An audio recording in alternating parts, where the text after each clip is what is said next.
When I think about the changing of the seasons, green leaves to orange, seed sown to harvest, I am reminded of the ebb and flow of all things.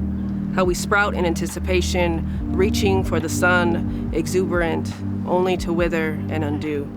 What do we do with the quiet of this season, all the lessons harvested? Can you reflect? Honor all that came to fruition, even that which was planted that would not sprout. Let your learnings germinate and your heartache nestle next to your joy. While a chill fall wind loosens from your grip all that you must let go. Let the soil catch it. I promise you'll emerge again.